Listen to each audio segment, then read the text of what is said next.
In this lesson, we're going to be talking about attack countermeasures. So we're going to talk about some countermeasures for network attacks and specifically some flooding attacks. So it's useful to know countermeasures to attacks, partly because as you're working with your target as part of your engagement, you're going to want to educate them on the way to mitigate the problems that they have. That's where your best value is going to come, is from being able to help them solve their problems. It's not really useful for somebody to walk up and say, hey, look, you've got a door that I can break into easily. What's going to provide them some benefit and some value is to say, hey, look, you've got this door that I can open really easily. And by the way, here's how I opened it. And even better, here's how you can fix it so nobody else who may have more nefarious schemes in mind is going to be able to attack your door. So let's talk about from a Linux perspective here, because this is really useful to know. Let's talk about IP tables, which is the firewall software that is part of most Linux systems. And if it's not actually part of the Linux system that you've got, it's certainly something that you can go get. So this is a list of IP tables rules, and they look a little bit cryptic and a little bit mystical perhaps, and maybe a little bit confusing. But once you know the basics, you can start sorting out what it all means. First of all, IP tables rules are created by running the IP tables program and either adding or inserting rules or making changes to policies. So at the beginning of every line here, you'll see IP tables. This isn't a rule per se as much as it is a command and a set of parameters that's going to put a rule into place in memory for the Linux kernel to obey as it's looking at network packets. So the first thing I've got here is just a flush. We're going to flush all of the existing rules. Now we've got 3 policy statements, and there are a number of different chains and tables that you deal with IP tables, and that's where it gets a little confusing, is chains and tables. And what we've got here is 3 different chains, and I've got an input chain, an output chain, and a forward chain, and I'm going to set a policy, that's the -P, that I'm going to drop everything. So by default, everything through this IP tables firewall is going to get dropped. Then on line 5, we start doing some specific things. So with this one, I'm going to say on my input chain, in other words, packets coming into this system, anything with a source address of 192.168.1.0 with a network mask of 255.255.255.0. So those 254 or so hosts in that network, I'm going to say accept those.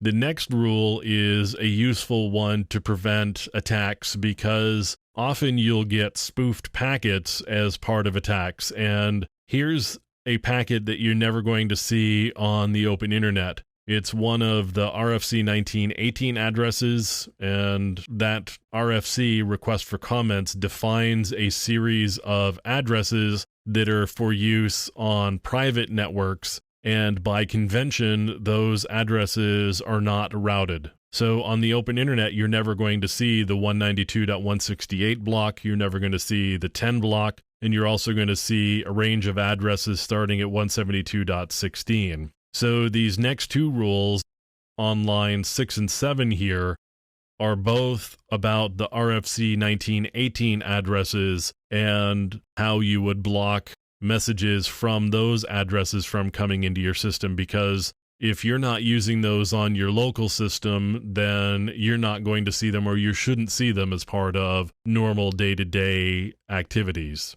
Now, I've been using source addresses here to specify rules. I can also specify interfaces. If I've got multiple interfaces on a system, let's say I've got an ETH1 and an ETH0, and my ETH0 is on my internal network, I could specify that on ETH0, if I see a source of 192.168.1.0/24, I'm going to accept it.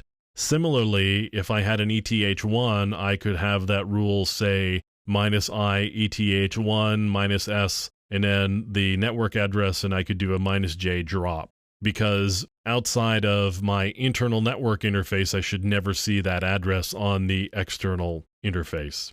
So the next couple of rules are all about allowing for pings to go out. So I've got an echo request on line 9 that's allowed to go out, and then I can allow the echo reply back in. Because I don't have any state associated with that, any echo replies are going to be allowed back in, whether they're attached to an echo request or not. So this could open the door to some flooding attacks with echo replies. Now, the next rule is where I start getting into some state rules. You can see that on line 11, I'm allowing destination port 22, and I'm going to match based on state. So IP tables keeps a table of state flows where if I am sending an SSH communication out, then it knows that that's established. So I've got an established connection through the firewall because I originated it, I allowed it through, and it now knows that it has an established connection.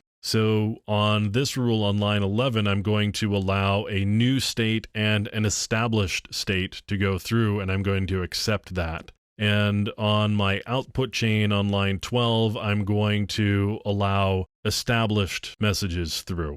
So what this would be is if you've got the firewall sitting in front of an SSH server, I'm allowing new and established messages into the network, and I'm allowing established flows out of the network. So the next one, we start getting into rate limiting. On line 13, we're doing some rate limiting to the HTTP port or the web port. So I've got my D port is 80, that's my destination port. And on the M, I'm doing a limit. And so I'm going to limit that to 25 connections per minute, and I am able to burst up to 100, and I'm going to accept that.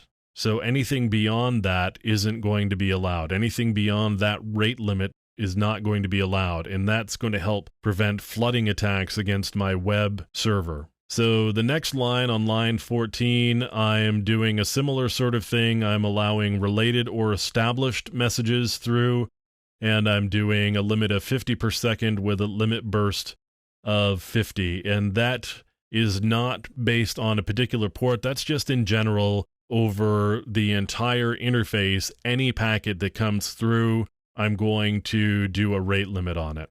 So another thing that I can do to protect against network attacks is I can drop messages with an invalid state. You can see on line 15, I'm checking against state. If the state is invalid, then I drop it. Something else that's going to be useful is the ability to log. So I've got a bunch of things, and maybe I don't always want to drop them. I want to log them and send up alerts so that I can see what's actually going on. In line 16, I'm doing something where anything with a source address of 42.42.42.42, I'm going to log that no matter what port it's going to, no matter what port it's coming from. I don't really care about services at that point.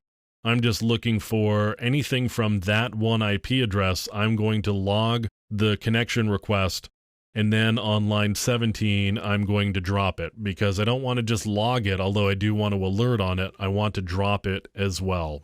So IP tables can be a really effective tool when it comes to attack countermeasures and preventing and protecting against network attacks like flooding.